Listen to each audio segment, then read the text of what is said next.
independent in thought, and punk rock in life. It's The Chad Benson Show. CNN poll revealing what Americans think about Donald Trump and how he's performing on key issues, with some good news for the president. His approval rating ticked up, and Americans feel better about the economy today than they have in nearly 2 decades. That right there is all that matters. Period. Case closed. We can talk about free stuff. We can talk about free healthcare. We can talk about this, that, and the other. We can go uber left or uber right. He's a white supremacist. He is a patriot. We can talk about all of those things. But when the average voter wanders in next November, not this one coming up, the following one, say, I'm going to vote for President of the United States. And they look around, and if they feel that the economy is good, and it's been good to them, and despite the craziness, despite the chaos, despite the lunacy, despite all of the reality show television antics and the screaming and yelling, the witch hunt, this, that, and the other, and Russia, and did he or didn't he, what did he know, what didn't he know, despite all of that, and we go, hey, the economy's doing good, and I'm doing better than I was a few years ago, so click. I don't like the way he tweets, but click. I can't stand some of the things he says, but there we go. Hopefully he'll be better these next 4 years. That's what will happen. That right there is what will happen. Because we still are a country that, whether people want to believe it or not, despite social justice, despite the equality that we all want, despite the diversity and all of this and all of that, we're still just the average person going in, trying to make a living, put their kids through school, and they know they're not going to be able to do that the way that other people are able to do that by going to USC and say, excuse me, if I give you $500,000, can you pretend that my kid is a ninja and on your ninja team? No. They're small business owners, right? Middle management in middle America, and they're saying to themselves, I'm doing a little bit better than I was. And I feel good, because better the devil you do than the devil you don't. And we can talk about all of the other stuff, and it's great and shiny to look at, and ooh, could he or couldn't he? But the average person doesn't care about Russia. The average person doesn't care about a lot of these things, despite the fact that, Chad, don't you care? No, I'm talking about the average person who doesn't follow it 24 hours. Who doesn't watch Sean Hannity or Rachel Maddow or Tucker Carlson, right? Or Chuck Todd. Nope. The person who gets up, gets the kids off to school, he or she goes off and works their ass off, gets the kids to soccer practice, gets dinner made, gets up the next day. Their 401k's doing a little better. They got a little bit of a raise and a lot more job security. They got a smile on their face, and they're saying to themselves, you know what? I don't like some of the stuff he does. I don't like some of the attitude he has. I don't like some of this craziness that revolves around him, and some of that's on the media and some of that's on him. But we'll give it another 4 years. I want to know why the president's, or at least one of the potential reasons why the president's approval rating could be taking a tick up. Look at this. Current economic conditions, of those polled, 71% say that's good. Why does that matter? What's the context there? That is the best number since February of 2001. Obviously, everybody's been talking about the good economy. The president's advisors want people to talk more about the good economy. Clearly, 71% of Americans that were polled saying the economy is good at this moment, reflecting that. The big question is, will that carry over, and will that lead to future upticks as well, Dan? Yeah. Will that lead to future upticks? I think it will. We are better the devil you do than the devil you don't. And when you hear this new crop of people that are running on feelings and emotions as much as they're running on anything, you have to ask yourself, am I worried about the potential of the what if? Could this be a situation where I get somebody in there that's new, and the next thing you know, they start playing around, they start doing things, and all of a sudden the economy slows down and takes a dumper, and I look at them and say, hey, your want for social justice, your want for all of these kind of things is costing me in the pocketbook, and that's just not a chance I want to take with my money. And people get that. I wish that Trump would talk more about the economy. I wish that Trump would do more of these things. But I also think that he's a big pot stirrer. I also think he's a troll. He's the biggest troll on planet Earth. He loves to do these kind of things.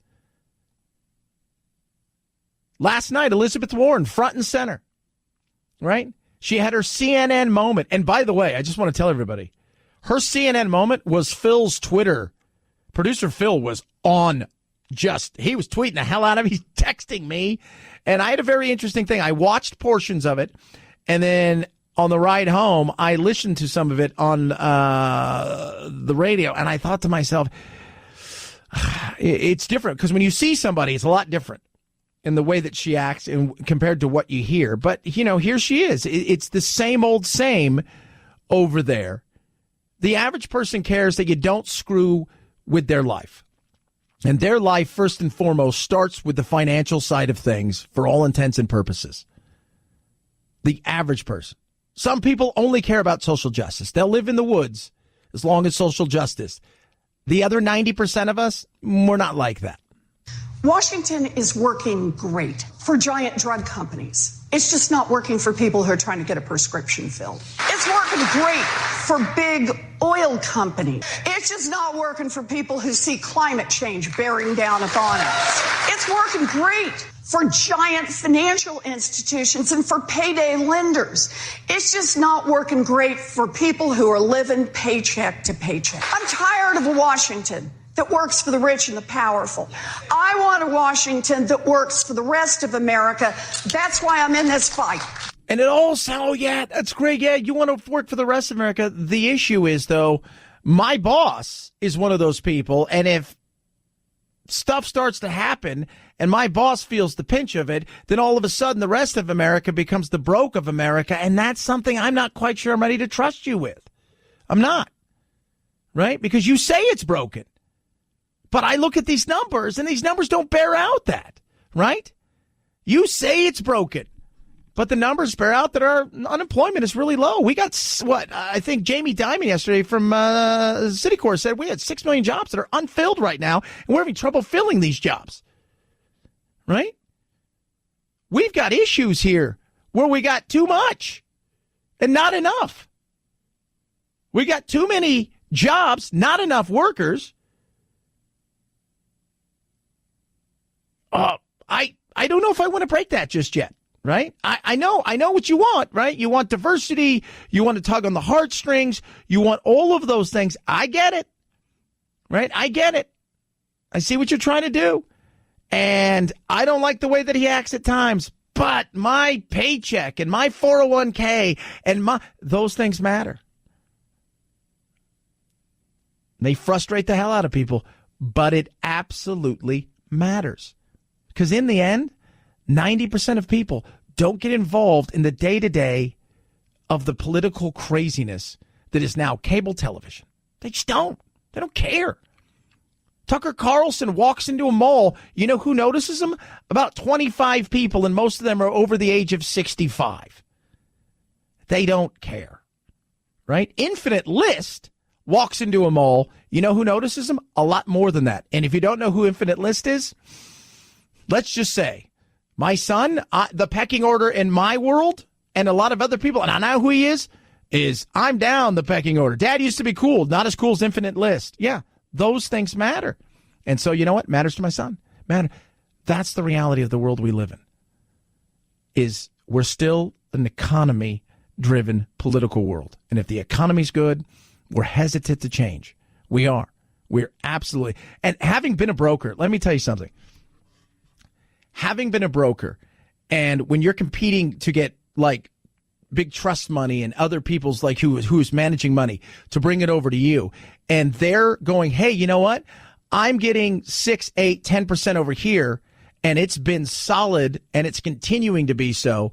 And then over here, you're telling me I can get 12 or 14%, and I've seen, you've got a track record, but the devil you do is going to get me 6 to 8%, and I know this, and I'm familiar with this. The devil I don't. It sounds exciting, but in the end, I'll take stability over the what if. We need to have policies on immigration that are consistent with our values. We are a country that is built on our differences. That is our strength, not our weakness. No, we're not. We're not a country built on differences. That's not the truth. We're a country built on difference. We're not. We're not. We're a country built on the same premise that we're all moving forward, that we're individuals, so we have liberty and rights, and these are what we have, and that we're our own person, and based on that is how we will win or lose. That's what we're built on. Right? You have that whole premise of, hey, if everything is completely different and opposite, it's all going to be great, doesn't really play. But that's where they're going. They're going to stay as far away from the economy. And when they talk about the economy, they're going to tell it's not working for everybody. And they're going to be pitching it to people who are saying, but it is kind of working for me. And what you're saying, I don't know if I believe that. I see climate change. I may even believe in some of that, but I also have a wife, a husband. We've got a mortgage. We've got 2 kids. We're trying to get them ready for college. And what you're proposing may cut into a lot of that, all so we can have light bulbs that last a little bit longer. And the reality is, no matter what we do, it's going to be offset by China, India, and emerging markets. Do I want to potentially ruin a lot of stuff so we can save the wee willy winky worm that we'll never save? 323-538-2423 at Chad Benson Show is your Twitter. You can tweet at us. Kids, what do you think about baseball? First 8 years of his contract through age 26 have been more productive on an individual level than anybody out there. So $430 million, it's it's actually going to be more than 430. It's $100 million plus over Bryce Harper. It's $65 million plus over what Canelo Alvarez got from DAZN. I mean, it is an enormous figure, and I think the Angels rightly believe that he is worth every penny. Mike Trout signed contract, $430 million over 12 years, break out to about $36 million per year, which is pretty damn good money if you can get it, guys. For those of you not keeping score, if you can get it, it is pretty damn good money. That is good. It's not the biggest contract per year. There's a couple other ones out there, not in American sports, that are bigger, but that's still pretty good money if you can get it. And I keep pushing Jack to play baseball, and he keeps, like this weekend, I'm like, dude, you should play baseball. He's like, I hate baseball. Nothing I can do. 323-538-2423 at Chad Benson Show is your Twitter. You can tweet at us. Hey, the average interest rate on credit card debt, over 18% APR. I bet most of you have no idea what you're paying at all. No idea. Zero idea. Refinance your high interest rate cards right now. Save with a credit card consolidation loan from Lightstream. And this is what's incredible about them. First of all, you can get a rate as low as 6.4% APR with AutoPay. The rate is fixed. It's never going to go up. You can get loans from $5,000 to $100,000, no fees. And you apply today, you can get it as early as today, right in your account. It's incredible. Incredible. It really is. And you look at people who are wealthy, you know what they do? They have very little credit card debt. They consolidate it and get rid of what they have. People, it's a great way to save money. I think Mark Cuban said, you want to save money? Get rid of that credit card debt that has outrageous APRs on it, and you will find out how you can start building equity and wealth. That's what Lightstream is going to help you do. And you can save even more. My listeners get an additional interest rate discount. The only way to get this discount is go to lightstream.com/Benson. That's lightstream.com/Benson. lightstream.com/Benson. Subject to credit approval. Rates include 0.5% auto pay discount. Terms and conditions apply with other offers subject to change without notice. Lightstream.com/Benson for more information. It's a Chad Benson Show.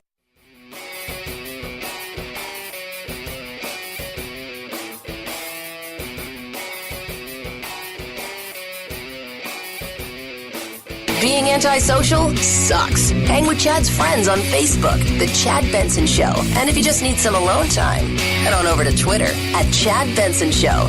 Either way, we can't wait to meet the real you. So I just tweeted out Biden, according to the Wall Street Journal and a few others, that he is getting into the race. He has been crossing his T's, dotting his I's, and he is going after big money. He is not a squirrel hunter. So So Bernie, he hunts squirrels. 1 by 1, inch by inch, I hunt the squirrels to get the dollars. What do? You turn them over, there's a quarter. What do? You turn them over, there's a quarter.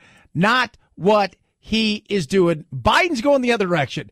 He wants to find a few people that would like to give him hundreds of millions of dollars because he says he needs to make up the online side, which, as producer Phil said, he probably doesn't even realize that it's there. What's this Winternet? Winternet? Internet? Is it twaddling? Tweedling? What is it? Is it toidling? I don't even know. Skywriting. Let's do skywriting. So we'll see. But it looks like you knew he was getting in. I mean, it's like the worst kept secret ever. Ta-da! Is what's going to happen. But by all accounts, he'll be getting in sooner rather than later. But he's looking for big dollar bills. Not little, but big dollar bills. 323-538-2423 at Chad Benson Show is your Twitter. You can tweet at us. Oh, Bob Kraft. The Palm Beach State Attorney's Office has offered Kraft and 24 other men caught up in a prostitution sting a standard diversion program offered to first-time offenders. Authorities say the deal will require the men to perform community service, attend a class on the dangers of prostitution, and pay a $5,000 fine per count. And in exchange, charges of misdemeanor solicitation of prostitution will be dropped. Kraft was charged with 2 counts last month. Translation, admit that if we went to, just admit it. Just admit it. If we go to court, we win. But I'm not going to charge you with anything, but you got to admit, we're going to drop everything, but you got to totally admit, you better admit it, that you did wrong and that I had every right to take you to court and I would have easily won this case, but you've got to admit. And then we'll say, you guys are free to go. Okay? It's done a lot. It's done a lot. Essentially saying that you're guilty of everything that's there, but they're not going to charge you with any of it. But should it have gone that far? If I'm Bob Kraft, though, I've got the money. I'll fight it. What the hell? I got nothing going on. Right? Right? I'm so tired from all my Super Bowl wins. I got nothing going on, kids. 323-538-2423 at Chad Benson Show is your Twitter. You can tweet at us. $430 million is a lot of dollars for baseball. That's a lot. It's not the most in sports because Lionel Messi of Barcelona, right? So Mike Trout's getting $430 from the Angels. Lionel Messi is getting about $100 million a year with all of his endorsements and rights that they sell of his likeness from Barcelona, as well as his salary, which after taxes is $700,000 a week. Soak that in for a second. Go! Chad Benson Show.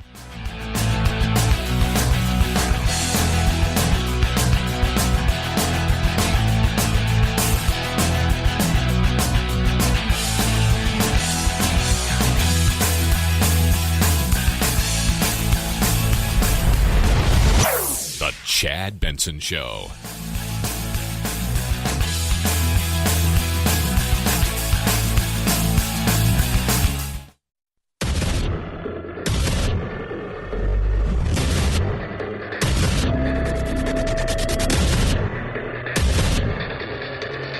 Independent in thoughts and punk rock in life. It's the Chad Benson Show. Good evening. Hi, LaToya. Do you have any plans of relieving federally funded, overwhelming student loan debt burdens, being that many middle class and poor individuals obtain those loans to create a better future but are having issues doing that? Oh, LaToya, the answer is yes. I have got plans to reduce student loan debt. Let me just start here. I don't know how you're going to do that. I have no idea. Elizabeth Warren last night. And it was funny because producer Phil, he was watching, he's tweeting, he's like, it's ridiculous. And I love your idea, Phil, of let's have a draft, right? So you come out of college and in the area that you're applying stuff, we'll just draft who we think is the best person and away we go. How would that be? But Chad, how are we going to reduce student loan debt? Well, first and foremost, here's something to think about. It's not the debt that you think it is. You hear a lot of these things on average, though. It's not this it's expensive. Don't get me wrong. Way more expensive than It used to be. Absolutely. But when you start breaking down how much it actually costs to go, not as expensive as as a lot of people think it is. Where they're getting a lot of these kids, yes, it is expensive. But where they're getting a lot of them is they're living. A lot of kids are taking out loans. They're getting some grants. They're doing a lot of those things, but they're living on a bunch of other stuff. They're taking out credit cards, and it's really a situation where they're getting behind in not just one area, but several areas of things. It's tough, man. I get it. And people say, well, you got to go to the right college, and it's got to be this, that, and the other. Here's the reality of something. Some of that's true. I know people don't want to hear that. But if you look at a lot of what goes on in these major colleges, and I'm talking about the Yales, the Harvards, you're going to an Ivy League, you're going to a public Ivy, you're going to a Duke, you're going to a Northwestern, you're going to a private school like SC or Notre Dame. It actually does matter. It's not the education, it's where you went.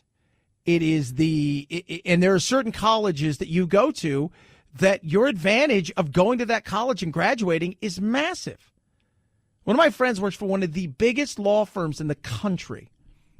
And she's like, there's 3 colleges we will touch when it comes to people who graduate. Now, if you go and establish yourself and you've gone to another college, we will try to poach you if you're good. But coming out of college, we will not even come close to looking at you unless you went to these colleges. Like a Harvard, we're not touching you otherwise. That's the reality of that. Same thing. You go to Wall Street, and I have news for you. Some of those people, some of those big funds and things like that, they're looking at they don't even care what your education is. Where did you go? Who do you know? So it does matter in some ways. Yeah, you're going to get a better gig. Now, once you get out and working in the world, that's where meritocracy should come in. But yeah, there is a certain leg up, and it costs to go to school, and it sucks. It does. It sucks that it costs so much. Why does it cost so much? Still trying to figure that out, right? Still trying to figure a lot of these things out when I look at the administrators and the cost of a lot of these things. But these professors are great, but you're never going to see any of those professors. Those professors are rarely on campus, unless you're in the higher up, right? Meaning you've gone through and you're now in a graduate program, a master's program, a doctorate program, then maybe that professor will be there with you, but rarely. So why is it ridiculously so expensive? I think that's a very fair question to ask, but it is what it is. So you've agreed to take out these loans. So now what? And I want to see how she's going to fix this. I want to see. I like a few of the things that have been floated around.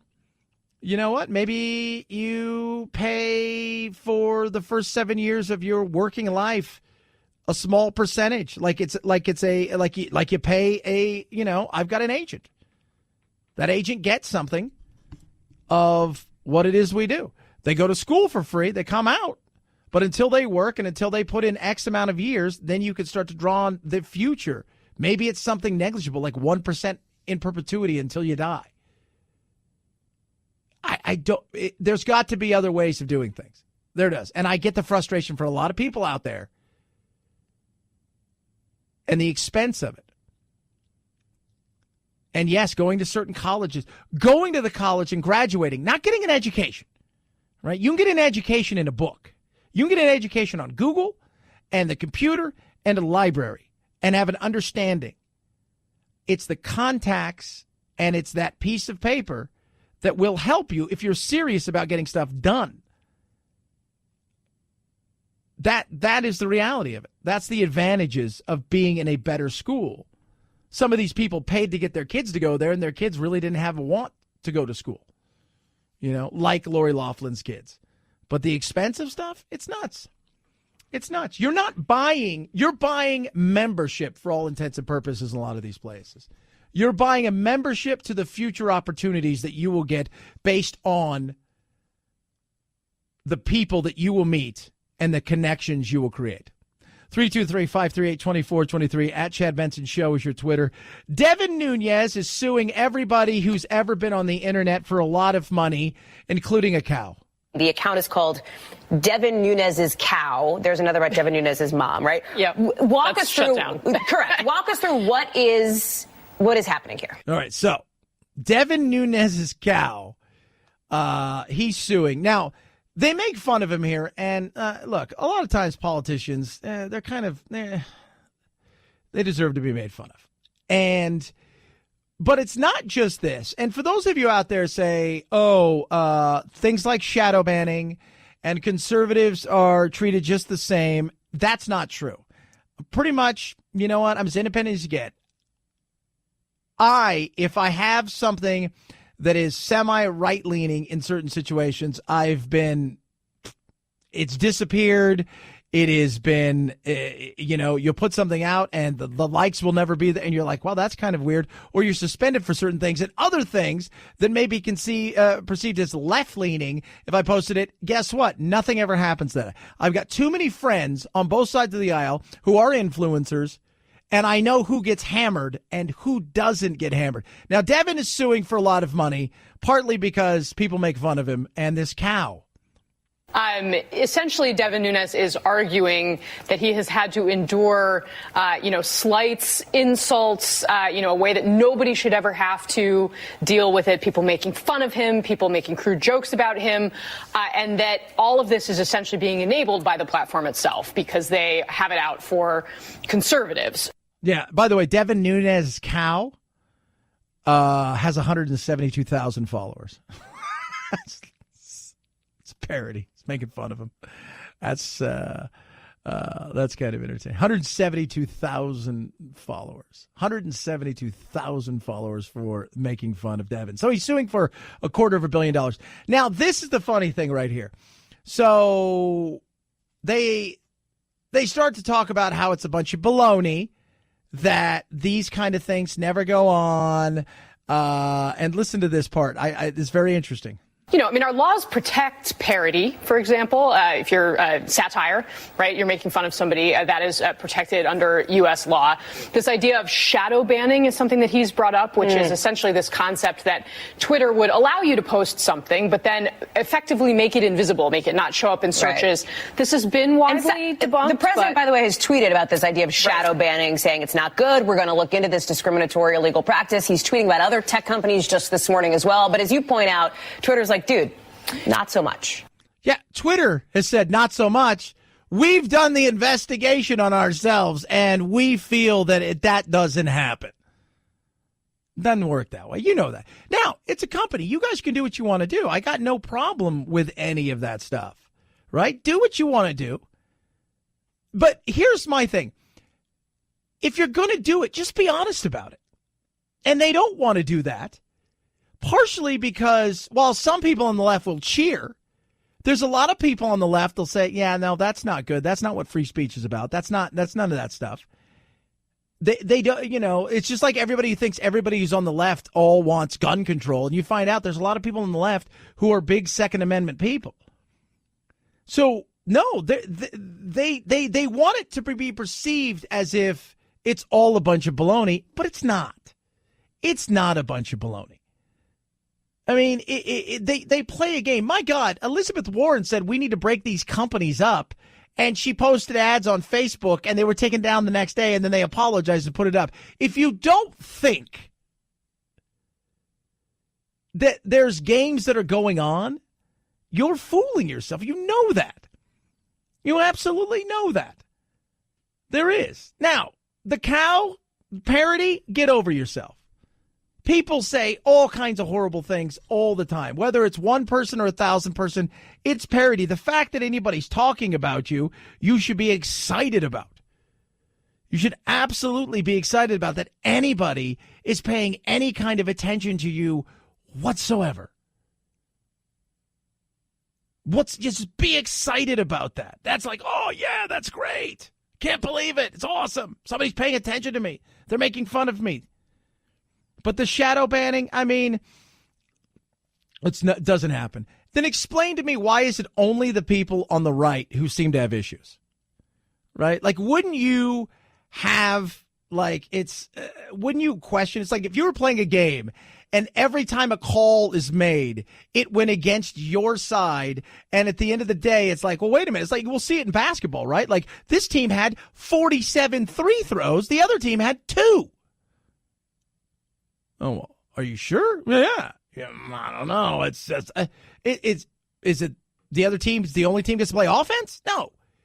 But my thing is just be honest and transparent about it. That's what I think most Americans want, is honesty and transparency. If you can be honest and transparent, that's a beautiful thing. We can all be fine with that. Even if we don't agree with it, I can at least be fine so you know the rules. It's when the rules are changed and you don't know which rules are which. And it's like, could you imagine playing a game? And it's like you go and you shoot the ball and it goes in the goal or goes in the hoop. And then the other person says, okay, here's the deal. What you just did is illegal. Well, I didn't know that. Yeah, but it's illegal and it's retroactive to just before you took the shot.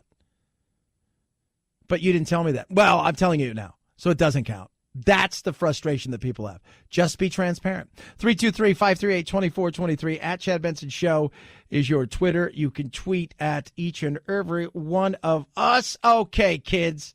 My pillow. Last night I slept on my Giza. I got new Giza sheets from My Pillow. You don't just get into them, you slide into them. Grown in a small area near the Mediterranean Sea. It's incredible. Cotton sheets, and I'm talking about the best. It feels like, how much is this thread count? It's like that kind of thing. When you get into sheets and they're starchy and they're gross, you're like, oh, this is awful. Like his fresh sheets are great, right? There's some things where you feel amazing. Like you take a shower, you're like, oh, I needed that. And same thing. You get into sheets that are just fresh and amazing. You're like, oh, these you slide into, and it's so smooth. It's breathable. Keeps you cool in the summer and warm in the winter. Durable, made with deep pockets. They're going to fit over any bed, so you're never fighting it like, oh, that drives me crazy. They are credible. So if you love their pillows, and I do, then let me tell you something. You're going to love these Giza sheets. Right here, they are made in the USA, 100% machine washable and dryable cotton. Get your Giza sheets today, 800-983-4975, or go to MyPillow.com. Use promo code Benson. That's MyPillow.com. Promo code is Benson. MyPillow.com. Promo code Benson, or 800-983-4975. Use promo code Benson. It's the Chad Benson Show.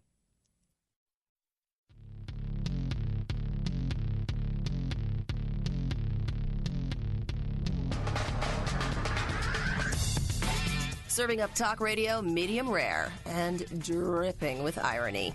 It's Chad Benson.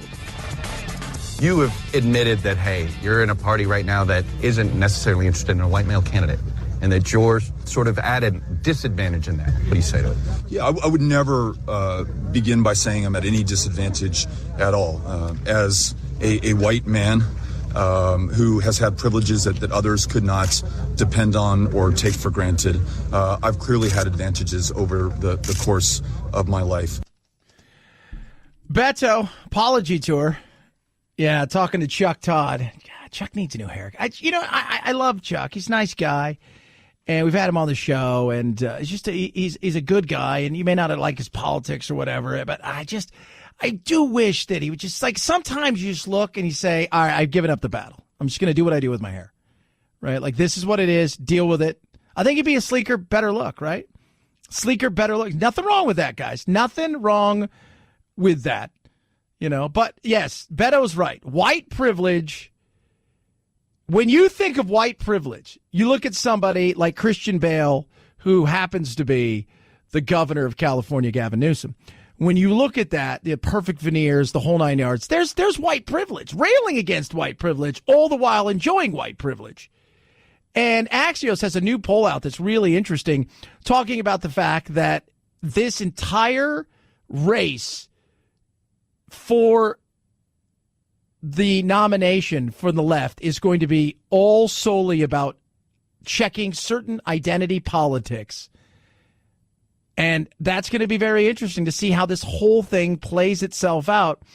And, Beto's had a few missteps, but I don't think it matters. I think his cult of personality, much like with Trump, I do believe there's some situation out there when it comes to the left where he's not even talking about policy. Right? He's just more like, what's up? Like, he should be cruising around. I'm expecting him to show up on the debate stage like in a shirt that's kind of unbuttoned, and like he's going to have puka shells on and flip-flops. Like, that's what I feel is going to happen with him. And people are going to be like, oh, that guy's kind of cool. And that kind of dude factor with him is going to help. In suburban Detroit, an officer pulled over Deborah Cruz Gulyas for speeding, but let her go with a lesser non-moving violation. As she pulled away, she held out her middle finger. That led to the officer pulling her over a second time and giving her a more serious speeding ticket. Cruz Gulyas then sued, calling the second ticket a violation of her First Amendment right to free speech. Attorney Corey Silverstein says she's right. He had no probable cause to pull that vehicle over. A federal appeals court has agreed and is allowing her suit to move forward, saying being rude may violate the golden rule but isn't illegal or, for that matter, punishable. Now, this is very interesting because if a police officer did you a solid, why would you flip him off? I just found that to be interesting. Well, it's free speech. I get it's free speech, but if he did you a solid, why would you do that? Well, because he pulled you over in the first part, right? He pulled you over in the first. And then I saw this today. A guy named Manson Bryant, 32, of Paynesville in Ohio, was sentenced to 28 years in prison, right? He said, I've made a lifetime of bad decisions, he told the judge, Eugene Alucci. And Eugene listened to him and thought he had some remorse, but when he said you're going to get 22 years in prison, he freaked out. Man, blank you and your courtroom, you racist ass, boop. Blank your courtroom, man. You're a racist, bloop. 22 blanking years, you racist, bloop, bloop, bloop, bloop, bloop. And the judge said, you know what? I thought you had a certain amount of remorse for your kidnapping and your aggravated robbery and all of these kind of things. I was wrong. How about 28 years? He's going to appeal it, and that'll be interesting to say, well, wait a minute, you've sentenced him. You obviously went back and said, I'm going to change that sentence. Did he not have freedom of speech there? That's a question, right? 323-538-2423 at Chad Benson Show is your Twitter. You can tweet at us. Love hearing from all of you. Check out the chadshow.com, where you can grab all of your goodies, including the free podcast that is available in both vegan and gluten-free. It's the Chad Benson Show.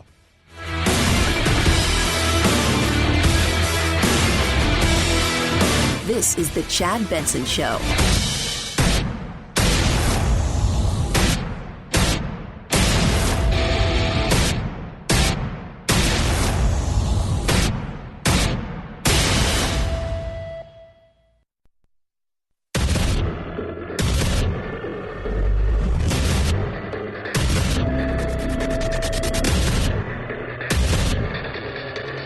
Independent in thoughts and punk rock in life. It's the Chad Benson Show. What we're all looking for is the lowest cost way to make sure everybody gets covered. And some folks are talking about, let's start lowering the age. Maybe bring it down to 60, 55, 50. That helps cover people who are most at risk. For me, what's key is we get everybody at the table on this, and we figure out how to do Medicare for all in a way that makes sure that we're going to get 100% coverage at the lowest possible cost for everyone. All right, well, here's the deal. And it sounds great. Let's be real, right? It sounds great. As we head to 2020, there are going to be some real things that we have to look at. It's ridiculous how much things cost. It's confusing. You know, you break an arm and you go in and it costs you X amount of dollars, and somebody else has virtually the same thing and it costs them 3 times as much. Why? Because you can. Right? That's it. Because you can. That's the big thing. Transparency, being able to go and shop actual plans, giving people, hey, I just need this, right? And you're like, nope, you're getting all of this. It's an all or nothing thing. It doesn't work. It doesn't. Plus, technology is amazing. Why are we not using more of technology to make it easier and simpler for people to sit down and meet with a doctor? Well, what about this? And what? Hey, come on, enough of the what if scenario. There's ways of going about doing it. And this is going to be a big thing as we head into 2020. And the cult of personality, you've got the Betos out there, you've got Kamala Harris, and they're all going to do all the cool shows, and they're going to do all of these kind of things. And you know what Trump's cult of personality is, and these are big. But what about, because we understand the style, but where's the substance? What is it behind the sizzle? Because eventually you sell the sizzle, right? Not the steak, but eventually you eat the steak. And if the stake wants my vote, what's the stake have? Now, Biden is jumping into the race, according to the Wall Street Journal and several others, and he's looking for big donations right away. He wants to get off to a good start. I think Biden's looking at it in two ways. I need to get out in front of everything, and I need to be that front leader in the clubhouse early, because if I feel I'm falling behind, I'm going to step out fast. So I think I'm going all in, and it's going to be a big rush, and things are going to be rolling. But if it feels like the wheels are coming off the bus and I can't raise the money and I don't have the support of the left and they're not riding with Biden, then I think he's going to bounce fast. But is he new? Is he different? Is he changing anything? Is it back to Obama and policies? He's got a lot of gaffes. He's not super far left. He's been known to cavort and hang out with the right side of the aisle. Oh, God. And does he have the cult of personality? Because I don't know if anybody cares what the steak tastes like. I think that cult of personality is going to be a big thing, bigger. You don't even need to know what a lot of these people are about. It's can they sell themselves as the salesperson of whatever's going on behind them to pitch to you? Can they do that?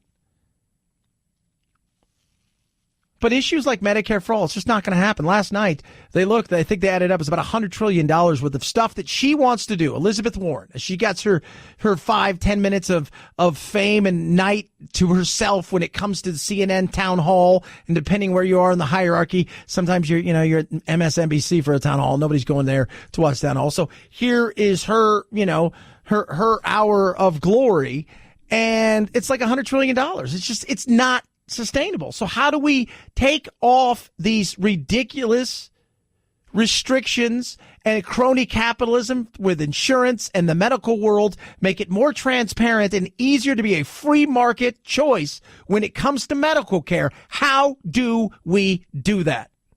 That's the important thing. Because I think we do that, we open up a lot of different stuff.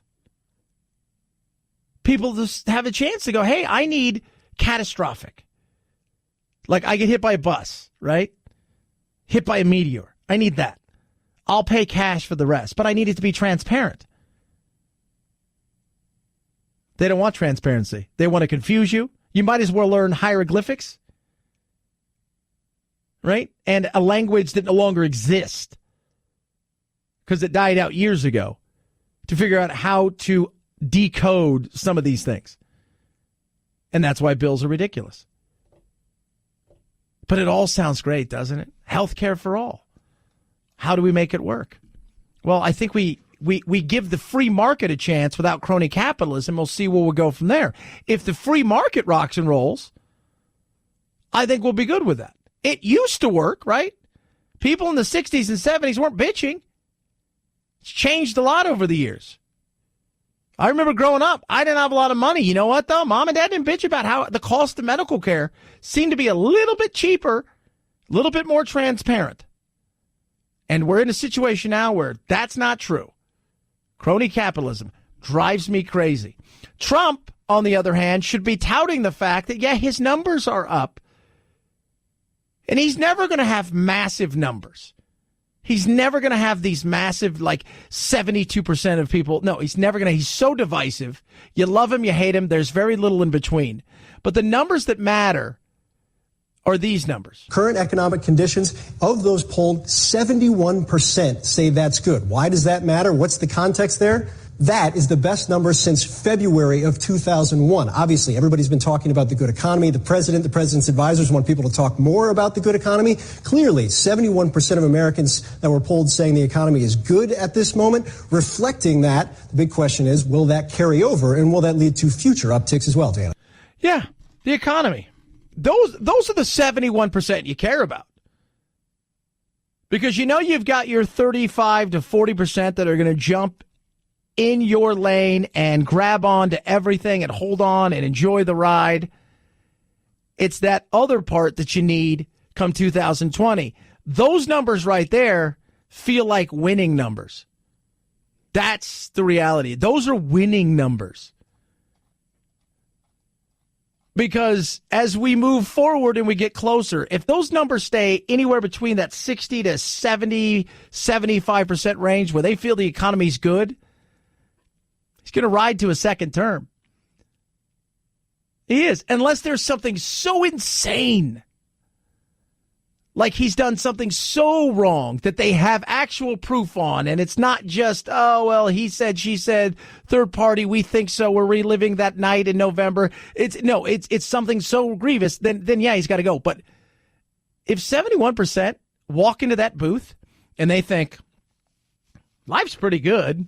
I mean, I don't like the way he tweets and drives me crazy and saying stuff like, I never really liked John McCain and tweeting out 50 things in the space of a few hours and fighting with everybody and anybody at the drop of a hat. And that drives me crazy. And the insults and the retweets of people he shouldn't be retweeting, and the way that maybe he doesn't say some of the things he should say when he's condemning things that really need to be said in a much more forceful way. And it leaves too much open to interpretation for some people, and the Russia stuff. I don't like some of these things, but my life's good, so I don't know if I could trust the other side to keep my life going in the way it's going right now, and they may just come in and, I don't want them to crash the bus, so we're just going to go this direction. That is real. That's a very real way that we vote, because we're a consumer-based nation. We like our pocketbooks and our wallets, right? We could be social justice all we want, but we also want an iPhone. We could be social justice all we want, but our kids are in band and soccer, and that's a little expensive. We could be social justice all we want, and we could be all of this and all of that, and we need all of these things. But the reality is, if you start doing some of the things you're saying, that's probably going to hurt my industry. My industry can take a dump. Next thing you know, I'm doing the work of two, or I'm only working part-time, and I don't know if I really want to do that. But it could be better, but it could be worse. But it could absolutely better. You're right. But I know what I'm getting here. I don't know what I'm getting with you. But it could be better. But it could be worse. But it could be worse. Oh, yeah. 323-538-2423 at Chad Benson Show is your Twitter. You could tweet at us. Love hearing from you. AMAC, speaking of better, how would you like free? Doesn't get any better than free. Let's see here. 0 plus 0 equals 0. That's how much you're going to pay with AMAC, right? Now, they were started about a decade ago to take on the left-leaning Goliath that is ARP. It costs less than $20 a year. The membership pays itself over 10 times that just in the benefits, right? But for you, it's 0. Doesn't cost you a penny. Your first year is free. It's on me. Politically, they advocate for things like common sense immigration reform and getting rid of Obamacare. And they do some amazing things. On top of that, the benefits, travel discounts, completely competitively priced insurance, roadside assistance discounts, so much more. You name it, they've got it. Retail, restaurant, hotel, travel discount, they got everything. And again, it's free 1-year membership on me. 0 plus 0 equals, AMAC. That's what it equals. Go to amac.us/Chad to receive your first year for free. That's amac.us/Chad. There's no cost, no tricks, no credit card required. A free membership. The benefits of this free membership are worth the time it takes to sign up. Then you want your credit card. Go to amac.us/Chad, or you can call them on the telephone. 888-355-1668. That's 888-355-1668 or amac.us/Chad. At Chad Benson Show is your Twitter, ChadBenson. As they say, Biden may get into it. Here's one thing I will say. If I'm running against Trump, I go totally 8 Mile on him when I'm on stage. And if you've never seen the movie 8 Mile, we'll talk about what you could do to take him on if you're face to face with Trump and you know the insults are going to come. It's the Chad Benson Show.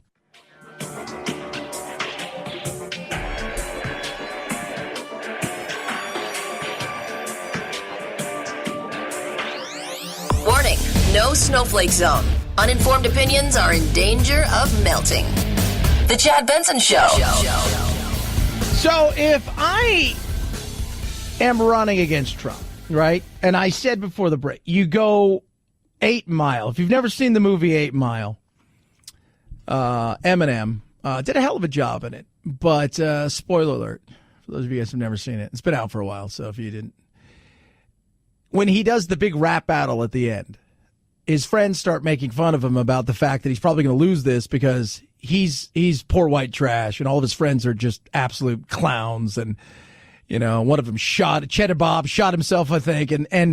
And so they're going to make fun of him. So when he goes up there, he takes all the ammunition away. He makes fun of himself and along the way hits over and over again. So if I was to go up against Trump, I would take out all of them. You want to call me low IQ? You think I'm a moron? You think I'm an idiot? You do all of those things that that Trump's going to say about you along the way because he's going to give you several of those roadmaps that he's going to be using and several of the war plans against you on stage.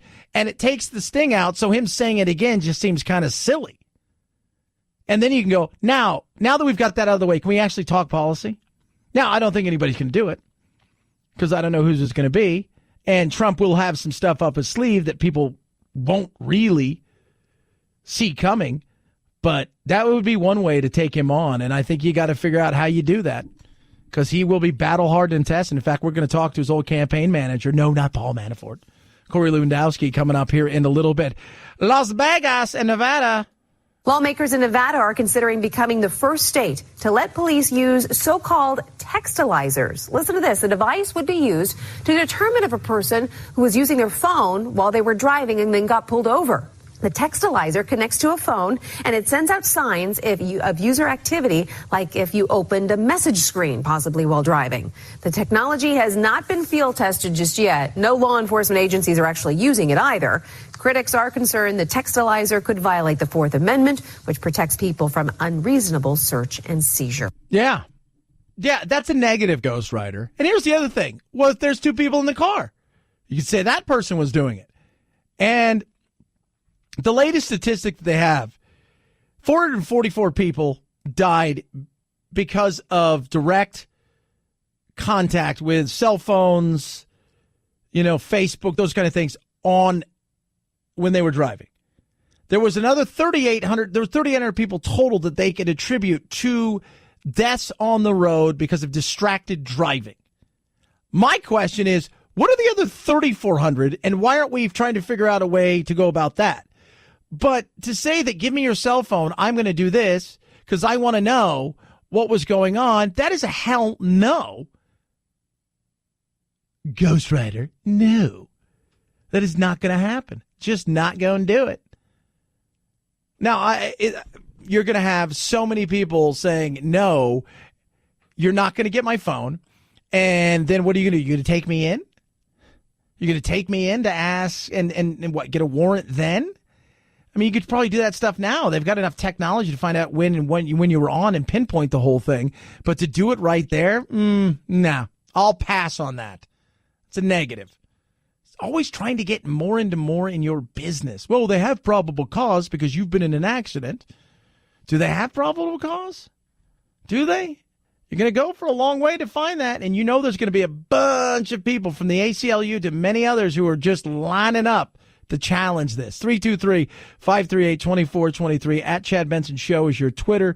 You can tweet at us. Gucci's Changemakers hopes to foster diversity and inclusion through community action. It includes a multi-million-dollar fund to build connections and opportunities within minority communities, a council of community leaders in key cities, a scholarship program to encourage a more diverse pool of students to enter the fashion industry, and a company-wide volunteering program. The initiative follows an uproar over an $890 sweater that resembled blackface. Who would have thought that you come up with an $800 sweater that you think you're going to sell to a lot of people and it ended up costing you millions and millions of dollars that resembled something? Essentially what you're doing is you're paying the powers that be in the social media world as an apology, saying, look at all of the things that we're doing to make things better. Will you please forgive us so we can come in out of the cold in the social media world? Please. Please. 323-538-2423 at Chad Benson Show is your Twitter. You can tweet at us. Corey Lewandowski, former campaign manager for the president. And guess what? He's not been in trouble or anything. Minus that whole thing with the girl that he pushed or whatever happened there. I'm still not quite sure. He's going to join us straight ahead. We're going to talk about a lot of stuff, including why liberals And progressives don't want to go on a bunch of shows like this. Chad Benson Show.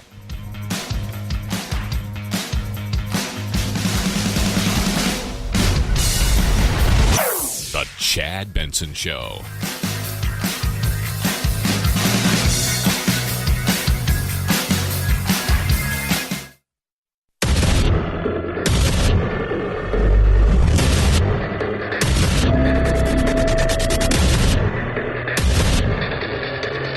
Independent in thoughts and punk rock in life. It's the Chad Benson Show. You know, I love having this guy on because he's fun. People always say, why do you only get conservatives? I ask everybody to come on my show. The funny thing is none of the liberals ever seem to want to come on people's shows, and it makes me laugh. This guy will go and talk on anybody's show. Case in point, he's on my show. Corey Lewandowski joins us, and of course, former campaign manager with Trump, now working with the vice president's PAC committee, and appreciate you coming on today, my man. And why is it? Let me ask you a question, because you know, you go out there, you work with a lot of these people that you were foes with, who are on the other side of the aisle, if you will, from you. And the reality is they're so selective in where they'll go. But I seem to see a lot of conservatives will go just about anywhere. Well, look, the truth is conservatives want to go on and to MSNBC and CNN, because if we don't, we're missing a huge percentage of the population. And this is a president who has done things to help everybody, whether you're lower middle class, you're upper middle class, you're lower income, higher income. Everybody has benefit. White, black, green, orange, purple. It doesn't matter what color you are. You've benefited under the policies of this administration. And if we don't go on those channels, the MSNBCs of the world, the CNNs of the world, then we're missing the opportunity to tout the president's accomplishments. That's why I do it all the time, and that's why I know some of my colleagues do it as well. It's nuts, because I even saw Bill Maher this past week just went off on the fact that the Democrats don't want any part of Fox doing any kind of debate with them. And he's like, look, this is why they win and you lose, because they are willing. He goes, people are willing to come on my show knowing everybody hates them, but the two people that came with them. And this is what happens here. And it is amazing, because I ask everybody, Corey, to come on. And it really is funny that so many times nobody wants to come on whatsoever, even if they're schlepping a book. Well, can you imagine for a second, when I was running the Trump presidential campaign, if we would have said Republicans will not participate in a CNN debate or in MSNBC debate or a NBC, ABC, or CBS debate, we will only do Fox News debates. We would be vilified, right, by the media for days, weeks, months on end. But the Democrats say, hey, we're not going to go on Fox News. And then most of the major media outlets say, we agree, you should not be doing Fox News. And when Bill Maher called them out for the hypocrisy that it is, right, no backlash to Bill Maher, because he's speaking the truth. The truth is, if the Democrats want to be successful, and I'm glad that they don't want to be, they would be on Fox News answering the tough questions, because I answer every question that's posed to me. That's how you end up having a successful presidential campaign. Absolutely. Talking to Corey Lewandowski, former campaign manager for the president, Donald J. Trump, and now working with the vice president of Great American Committee, his PAC there. So let's talk about, last night Elizabeth Warren was on, and one of the things that's being bantered around, and you hear it more and more, is, hey, let's get rid of the Electoral College. It's antiquated, it's old, the way it came about, to help represent the South in a day and age when there was, slavery, and most of the 40% of the population was there were slaves. So it's time to get rid of it. What say you? Look, here's what I say this is a system that's worked, and the argument in the 2016 election by the left was that Hillary Clinton received 3 million more votes than Donald Trump did, but Donald Trump won the election. And the reason he won is because we knew what the rules were when we started. Look, I like to say Tom Brady is the greatest quarterback ever to play the game, but Tom could throw for 900 yards. If he doesn't put the ball over the goal line, it doesn't matter how many yards you throw for, it's how many points you put on the board. And what we knew, and clearly the Clinton campaign didn't understand, was you need to go and campaign in Wisconsin and Pennsylvania and Ohio and Michigan so that you get electoral votes from those states. Hillary Clinton either forgot that or didn't know it, or the Russians blocked her from going there. I'm not sure which, some conspiracy. But look, why are we changing a system that has worked? The Democrats want a system that they know they can win unequivocally in New York, and they know they can win unequivocally in California, and those states aren't even competitive anymore. Let's keep the system we have in place, because some states, specifically Nebraska and Maine, allocate their Electoral College vote based on the percentage based on your winning congressional district. So if you only win the 2nd congressional district in Maine or the 1st congressional district in Maine, you only get 1 Electoral College vote. And in a close election, that could be all the difference in the world. Yeah, it is crazy. And look, I think we all want the perfect situation, and you're never going to be perfect. What we got seems to work. And if it went the other way, I'd still be advocating for keeping it the way it is. And I think that's a lot of people say, well, if the Republicans won the popular but lost, they'd be clamoring for it too. But the reality is, for me at least, it seems to work. And I would love to see it if they did, that now they're trying to put together all these states that'll say whoever wins the popular vote, we're going to give all Electoral College votes to. I would love to see if the popular vote went to Trump and California would have to go, all right, we have to give you all our Electoral College votes. Would they change up and go, oh, we can't do that? Do you know who we are? Well, this is another one of the crazy ideas. This is like the idea of adding, Supreme Court justices because we don't like the way that it's been going under President Trump. And now they're openly talking about packing the Supreme Court, changing the way our court system works because they're losing. And the reason the Democrats are losing is because they have no ideas for the American people. So in order for them to win the next presidential campaign, they want to change the rules that we've governed under since, George Washington, basically, or Adams. But, and then they don't like the fact that Donald Trump has appointed 2 conservative justices to the Supreme Court and has the potential for at least 1 or 2 more if he's reelected. They don't like those rules. So now they want to change the rules to, suit themselves. This is what the Democrats do. Play by our rules while we're winning, but as soon as we lose, we're going to change the rules. That's why they're not going to be successful, and the American people are too smart for that. Talking to Corey Lewandowski, former campaign manager for the President of the United States, and, of course, working with Great American Committee, which is a political action committee with Vice President Mike Pence. And you're out there on the road. You're seeing stuff. It is that time of year where stuff is starting to ramp up because it always seems to be some sort of election time. And there is a crowded field, much like the Republicans were in the last election. There's a very crowded field over there. It seems to be, though, like, the Beto thing's a perfect example of we live in a world of cult of personality. He's got a personality. And that seems to be in a day and age where we've got a, guy who's president of the United States who was a successful businessman, obviously, but he was also, for a lot of people, the average people, he was a reality TV guy. And personality matters. And I don't think people understand. There's a reason people either love Trump or hate Trump, that the personality thing is that the way that they're looking at, like, somebody like Beto, who's got all these strikes against him because he's white, he's heterosexual, he's successful, he comes from money. Those things are against him. But the reality is he's got some sort of personality, which unfortunately in this day and age seems to matter over a lot of other things. Well, it does seem to matter. And look at the media rollout. Look at the fawning that the media has done over Robert O'Rourke's rollout for president, right? Don't forget his first name is Robert, just so we're clear, right? But he calls himself Beto. That's like me calling myself, Carlos Lewandowski because I want to run as a Hispanic all of a sudden. It's just absurd. But the truth is, the media has fawned all over this guy. How amazing is how, the cover of Vanity Fair shows him on a dirt road, and that's what America's all about.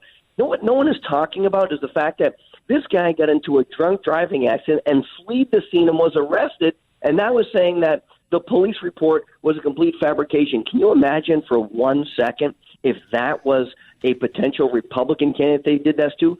He would be vilified every day on television, and it's because the media wants to prop up who they think is going to be the best candidate to take on Donald Trump. They don't want to cover the elections fairly. They never have. Most of the media is an extension of the Democratic Party. And, they're out saying how great Beto is right now, and he's raised $6 million on the first day. And that's all true as far as they're concerned. But the truth is, the American people are going to look at him and they're going to say, he lost a U.S. Senate race in the state of Texas. He was a congressman. What gives him the right? What is the criteria that he now has to be the president of the United States? And he is going to continue to claim that as a white male, he has been given privileges that others don't have. And look, I don't think that the American people by and large agree with that. I think that they want to know that everybody in this country has a fair and equal opportunity to be successful or failure based on their hard work. And so, I don't know what his path forward is. The guy didn't win a U.S. Senate race in Texas. What makes us think he's going to win the Democratic nomination or ultimately the presidency of the United States? Let's be real. He did push Ted Cruz in a place that, quite frankly, I think, if that race was in California, Beto crushes Ted Cruz, and I don't think it's as close as it was in Texas. But I do think if Ted has the beard, it's a little softer look and a little cooler look. I think he needs to keep the beard, Corey. So when and if you talk to him, tell him keep the beard. It's a better look than the hard edges of what goes on underneath that beard. Talking to Corey Lewandowski. All right, let me ask you a question, Corey. You raise a really important point here in Texas. If the Democrats continue to field candidates like Beto that make Texas very competitive, it makes it very, very difficult for the Republicans to continue to win, because if they lose New York and California and then Texas, and potentially Florida, which is the true toss-up state, there's no path forward. No, there is zero path forward. I mean, that'll be it. We will be a one-party country until it goes horribly wrong. And then there'll be a change, but it would be a long while from there. Speaking, let's just look across the aisle there. We see all the people that are running for president, and it's that time. We're wrapping up. Let's be honest. They're going to be on the debate stage sooner rather than later, and they think by March they'll have whittled it down to one or two, and that will be them. If you're the president, you're looking over. You say, I'm not afraid of anybody, but you, from an outside person and a person who's been on the inside, who do you look over there and say, that person right there is a very formidable person who would definitely be, you'd welcome the challenge, but it would be more of a challenge than a lot of these other ones? Look, I would love to see AOC be on the ticket, but she doesn't qualify under the Constitution, right? I think she would be phenomenal because she is such a far leftist socialist that, it would all but guarantee a Trump victory.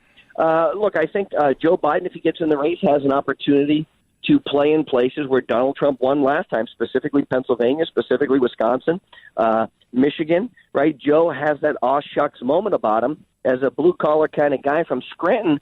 That being said, he owns the policies of the Obama administration, and I don't think that Joe Biden, Vice President Biden, is going to be progressive enough for the Democrats to win the nomination. But if he were, I think he'd be a very formidable opponent in a general election matchup against Donald Trump. Yeah, I think it would be too. But my thing is with him, Corey, is I think he would have a harder time getting out of the Democratic side of things with how far left they've gone than actually even maybe potentially taking out Trump. I think as far as matchups goes, like we're getting ready to watch the NCAA tournament, sometimes matchups are a nightmare. And I think in the Me Too world, and he's had several gaffes in some of the things he's done with segregation, the things he's talked about in the past, I think right now he'd have a tougher time, and he'd probably welcome a fight with Trump more than he will the people on the far left.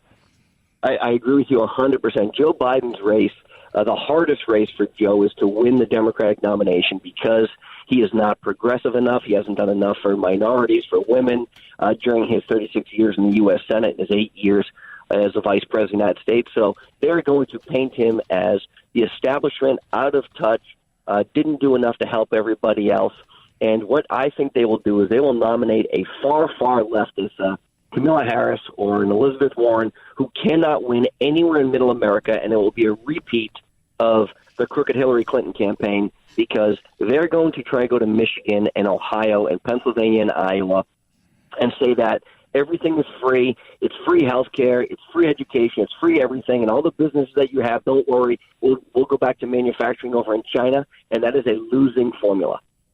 Yeah, well, it's going to be interesting to say the least, and it will be definitely a battle royale. And one thing I've said is, Trump gets through all of this over the next coming weeks and months and half of year with all these investigations and all of this stuff. And it gets to the point where he's standing on stage. One thing people have to realize is they're going to look over and see a guy who's battle tested, battle hard, who has done the job and has come through just about every kind of investigation you can look at.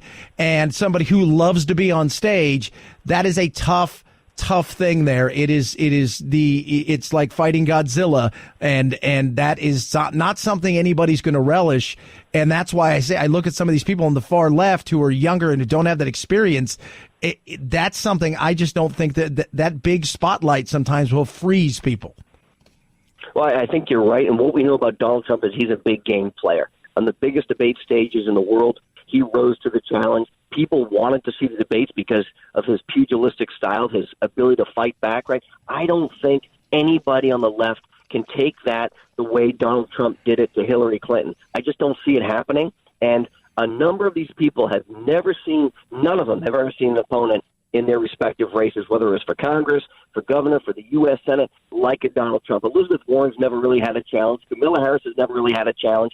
Beto's never really had a challenge other than his losing race for the U.S. Senate in Texas. You put them up against Donald Trump, who understands what the American people think and how they talk, then it is a recipe for success for Donald Trump. Plus, you add with that the 4 years of legislative and political accomplishments and an economy growing at the greatest in the world right now, more jobs, 6 million new jobs almost in the last 4 years, unemployment at the historic levels, lowest for African-American communities, lowest for Hispanic-American community. And you have to ask yourself, am I better off today than I was 4 years ago when you see someone on stage? And by every economic indicator, the answer is yes, and that's why Donald Trump wins re-election in 2020. It's going to be very interesting. The battle is just getting going. Corey Lewandowski, always love having you on, my man. Look forward to talking to you soon, brother. Thank you so much. Have a good one, man. I'll see you tonight on Kennedy. Yep. It's going to be on Kennedy tonight. We love Kennedy here. By the way, the unemployment and the numbers when it comes to the economy, very real, by the way. Best feeling that we've had since 2001. Soak that in for a second and understand that we can say all we want about we want change or you want this or you want that. But in the end, we go in there and better the devil you do. And if things are moving in the direction where we feel comfortable that the economy is stable because we're still a pocketbook kind of voter, you know which way it goes. 323-538-2423 at Chad Benson Show is your Twitter. It's the Chad Benson Show.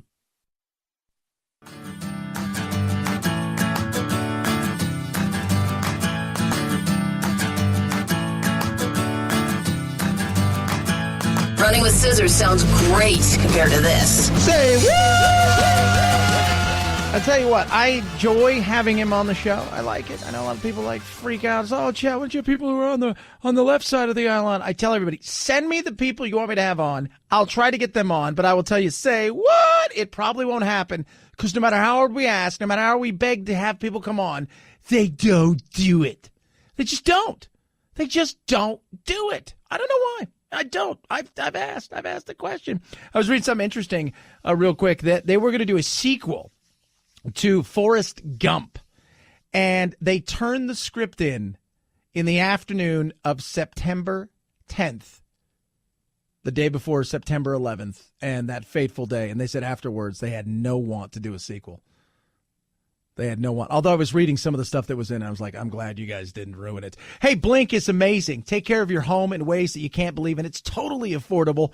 Right now, I've got my Blink cameras set up all over the house to protect the house on the outside just in case somebody tries to get in, but also on the inside with all my little critters. I love to see what's going on because they're vitally important to me because I spend a lot of time with them, and quite frankly, it's a little bit expensive at time. I want to make sure my lizards are being taken care of and they aren't getting up to too much mischief. That's where Blink comes in.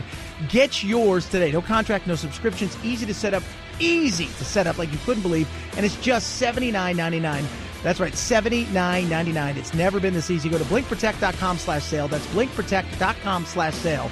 blinkprotect.com/sale. Blink is an Amazon company, and it works with Alexa. At Chad Benson Show, Twitter, ChadBenson. It's the Chad Benson Show.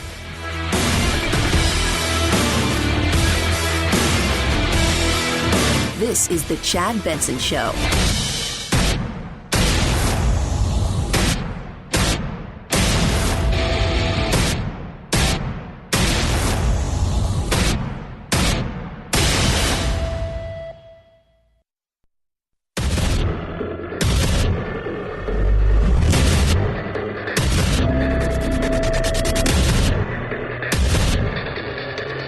Independent in thoughts and punk rock in life. It's the Chad Benson Show. New CNN poll revealing what Americans think about Donald Trump and how he's performing on key issues, with some good news for the president. His approval rating ticked up, and Americans feel better about the economy today than they have in nearly 2 decades. Yeah, wait, what? No. CNN's like, no, don't tell him. No. We're still a consumer nation, and to consume, you need money. When the economy is good, do you change anything? Right? When the economy is good, do you change a thing? We're a long way off from the election. But in the end, no matter how much you want to give everybody free stuff, where everybody's starting to realize free stuff really isn't free, it's going to cost me more out of my paycheck to pay for free stuff. And while it all sounds great, as stuff starts to peel, if we're peeling back this onion here and this onion there, and there we go, got this onion and this, that, and the other, maybe, just maybe, I'm going to say no. We're a better the devil you do. If the economy is rolling on, and a year from now, plus, as we head to the polls, right? So we're going to the polls, and it's been a cantankerous fight, and Trump's been Trump, and he's been out there screaming on, this, that, the other, bad, what, horrible, you're ugly, blah, doing his thing, right?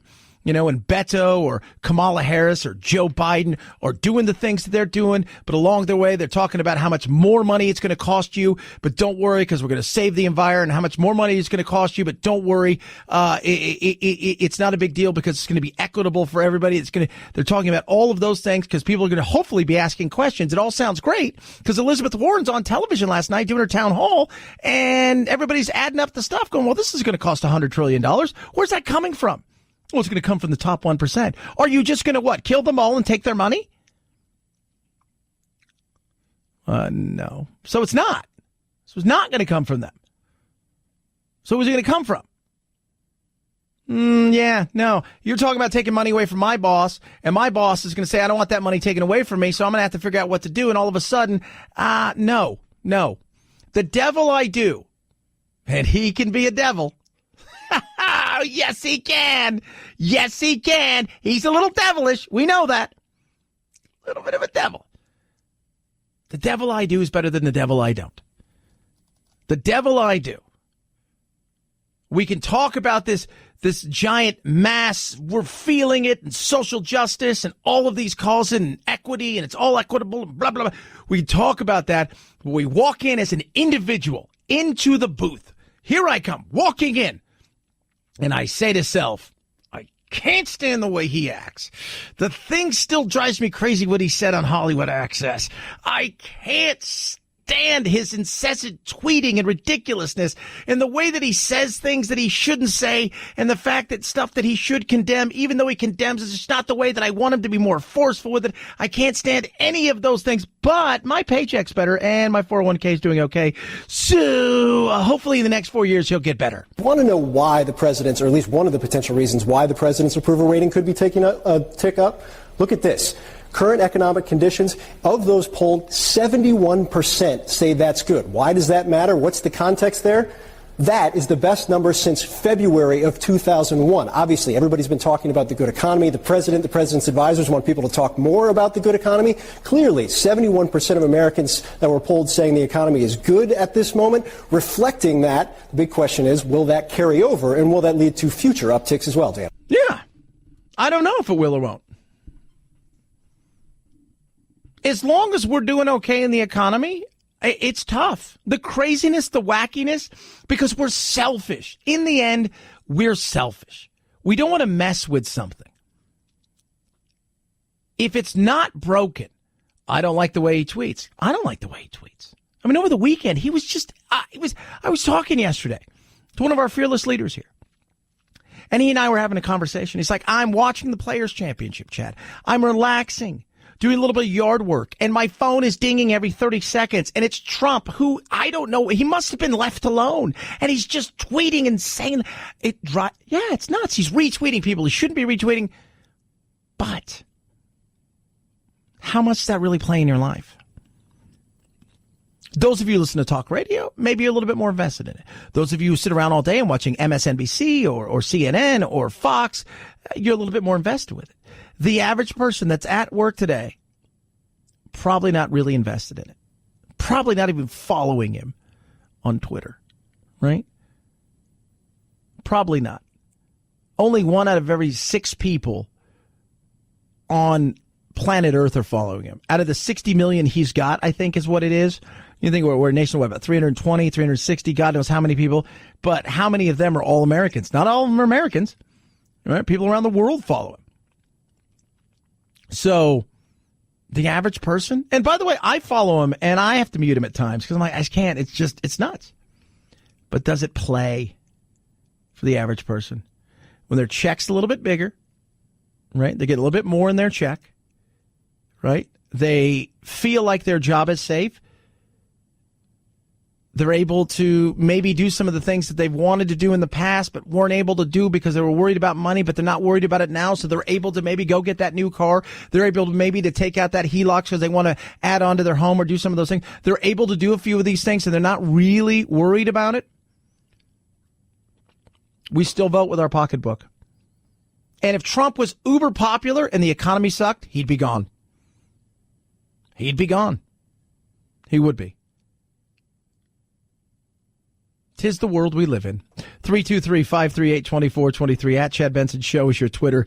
You can tweet at us. Love hearing from you. So they're still trying to figure out what went place with Boeing and this craziness now of trying to figure out, did the FAA, did Boeing, was there some things that happened here that were so egregious in the pushing through of the software in the MAX plane?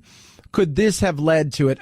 From what I'm reading and hearing, they're saying some pilots got only about 2 hours of training on this thing, and that it is completely different. And it's not just another 737 with a few little things here and there. It's like, do you remember when you hit this button here? Yeah, now you hit this button, then that button. It's not like that. And questions are being asked.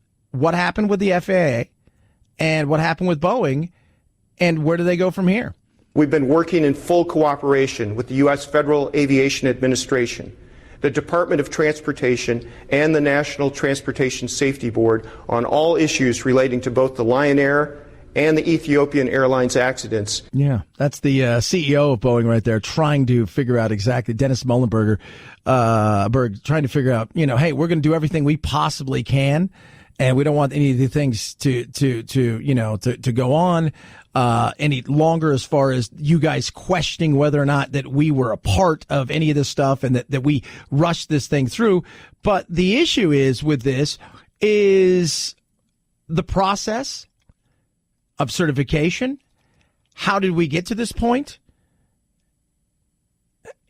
Was there something in this that should have really been looked at? It's like, look, this is not a, spend a weekend here, get this thing sorted out. This is a real intensive thing that these pilots need to know, especially pilots in other countries that may not be as familiar with this. And they're making a huge jump from a certain plane to this plane, and they don't have the hours. That's an issue. There is a tension there between the commercial push to get these airplanes off and to get them certified quickly. And so this is something that the Congress is actually going to have to go back in its oversight role and make sure that too much of the certification process is not being given to the manufacturer. Yeah. And that process, much like, so when you go to the FAA, think of it like this. If you're going to get a drug out there into market, you have to go through the FDA. You have to do all of these things. It's the same thing. It's not like, hey, we came up with a new plane. We're going to sell them to everybody, and we're going to let them fly over your cities and your states and across the globe. No. There's a process to this. Was that process met? Could it have been better? Well, it always can be better. And normally you look directly at the airplane manufacturers and saying, okay, what happened? Was there a part that was just wrong? Was it maintenance on the ground? But this is interesting because they're saying, was it too sophisticated? Did you guys not look into it enough? Should there have been far more training? Maybe not so much when it comes to our pilots, but what about pilots around the globe? Questions swirl about how this aircraft was approved to fly. The Seattle Times reporting the FAA, underfunded and low on resources, pressured its engineers to cede more and more control of the safety review to Boeing. Yeah. Well, if you're going to cede it to Boeing, what do you think they're going to say? And if this comes out, and I think that's what Boeing's hoping. And you don't want this to ever be, because the last thing you want is people to be dead. But you also have a business. You have 5,000 planes that are on order. You're looking around saying, how do we salvage, if you will, for a lack of a better term, this situation? How do we salvage this situation to a point where people are still going to order our planes and they're not going to be terrified to fly on our airplanes, whether it's pilots, flight attendants, or passengers? How do we do that? And the hope is that when all of the investigation is said and done, that it wasn't the software glitch. It wasn't that it needed an update. It was that there should have been more time spent training and getting these pilots checked off and certified in a right way, that maybe the software is a little too sophisticated for people who didn't have 1,500 hours, which is what our pilots on average have comparatively to the 200 hours that like the Ethiopian pilots have on average. 323-538-2423 at Chad Benson Show is your Twitter. You can tweet us. We have a poll up today. It's very interesting, and we're going to talk a little bit about what's going on. But Elizabeth Warren last night, she had her CNN town hall, as you do. Everybody gets one. I get one. I'm not quite sure when mine is. One of the things that's been talked about, bantied about since Gore, and then since this last election, and is picking up steam is... We can have national voting, and that means get rid of the Electoral College and the Electoral College. We're going to talk about that. Should we? Shouldn't we? What would it mean? How would it look? Is this a Democrats' end around to say, hey, look, popular vote, this is exactly where we go? And this will actually also really draws a line in comparison between rural America and metro urban America. 323-538-2423 at Chad Benson Show is your Twitter. You can tweet at us. Oh, man. Speaking of rural America, one of the reasons we love rural America is they make great meat. Butcher Box. High quality meat. Best meat. You're going to be blown away. Let me tell you something. Last night, I had some pasta with ground beef. Butcher Box ground beef. I'm like, okay, I'm going to have a second, but I don't want any noodles. All I want is the ground beef. It is that good. It is incredible. Unbelievable flavor, unparalleled nutrition. They work with the best farms, right? They want to make sure the animals are humanely raised, ethically. The process they're looking at, how good are your ethics? How do you treat the animals? We want better quality, better tasting, more nutrient-dense meats. We don't want hormones because there is none, ever. No antibiotics, ever. Grass-fed, grass-finished, free-ranging beef, chicken, wild-caught sockeye salmon. The best cuts. You have 20 different cuts of meats to choose from. You can customize your boxes. It is absolutely amazing. Free shipping, best tasting meat around, less than $6 a meal. Butcher Box, Butcher Box, Butcher Box. Here's what they're doing for my listeners. That's you guys out there. Free ground beef for the life of your subscription. $20 off your first box when you sign up. All you have to do is head over to butcherbox.com/Chad. That's butcherbox.com/Chad. You're going to love this. And by the way, if you make hamburgers with this, oh my goodness. It's massive. Butcherbox.com/Chad. At Chad Benson Show is your Twitter. ChadBenson. Chad Benson Show.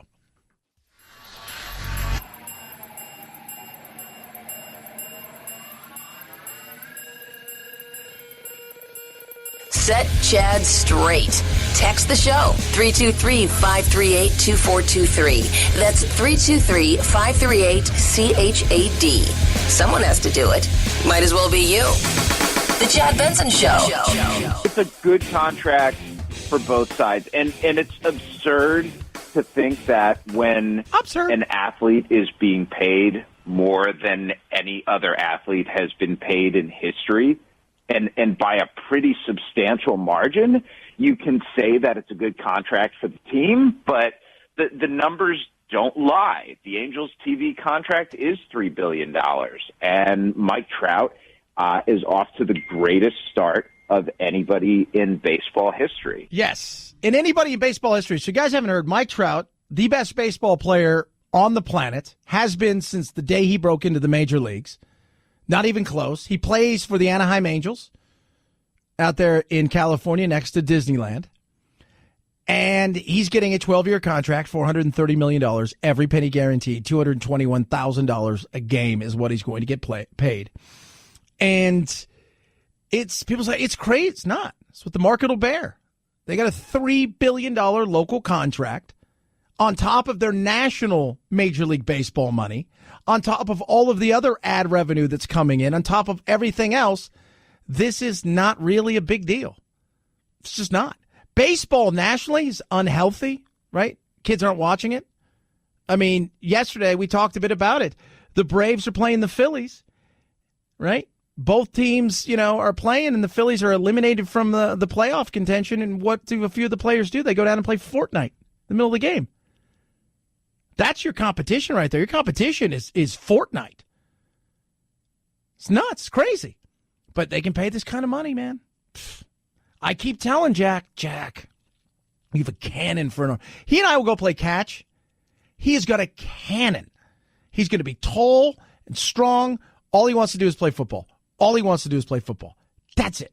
All he wants to do. What do you want to do? I want to play football. What do you want to do? I want to play football. How much do you like baseball? I hate baseball, Dad. Oh, let's go to the batting cages. Fine, but I hate baseball. I tried. And for all the years I played soccer, everybody thought I always push him towards soccer. Never. Don't even care if you ever play soccer. And he doesn't. He and I kick the ball around and have fun, but all he cares about is football. He played baseball once. He's like the most boring thing in the world. I said, well, you're a little kid, right? You were like little. It is painful to watch T-ball. It is absolutely painful to watch T-ball. It's painful. I get it. That's a lot of money, though. It's not the most. Messi, the big soccer star, signed a 4-year contract last year that everything added up will pay him $100 million a year. After taxes, he makes $667,000 just from his base a week. That's pretty good money if you can get it, too. 323-538-2423 at Chad Benson Show is your Twitter. Electoral College, stay, go. What say you? We'll talk about it straight ahead. Chad Benson Show.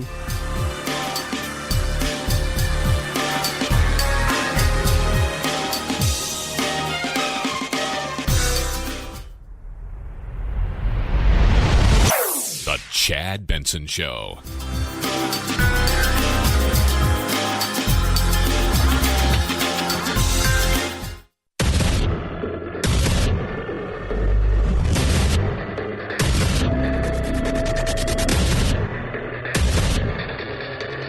Independent in thoughts and punk rock in life. It's the Chad Benson Show. We can have national voting, and that means get rid of the Electoral College. Yeah, get rid of the Electoral College, and I'll tell you why, because they're buying their way into it. These rich people are buying their way into the Electoral College because their parents are famous, and it's not a college? Oh, it's not. What exactly is it? I'm a Chad-splain you guys some of what this is and the kind of movement that's going on for a lot of people who just want to get rid of the Electoral College, right? Trump won the votes, the Electoral College votes, the votes that matter. You need to get 270. There's 538 of these electors. 538. 270 gets you presidency. 270.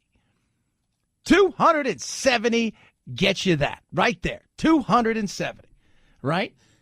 That's pretty cool, right? So 23rd Amendment, Constitution, District of Columbia is allocated 3. So they got 3, and the rest of it's all taken from each state. So each state's worth something a little bit different. People say, well, we just want the popular vote. Why don't we just want the popular vote? Why? The reality is you're not actually even voting for president in a weird way. What you're voting for is the person who's then going to go for president. And a lot of the states have the inside of their constitution say, hey, the person who's a part of the elector here, they have to vote this way based on the will of the people of the state. In getting rid of this, what you're going to do, and this is where rural America and urban metro America will clash. Back in the day, you had Hamilton and Jackson, and they fought it out, right? Hamilton, modern dude, right? The godfather of capitalism says, hey, we're going to be about big cities. This is what we're going to be about. We're going to be about big cities. We're going to be about all of this awesome stuff. We're going to outperform everybody. We're going to be bigger, bolder. It's going to be awesome. It's going to be amazing.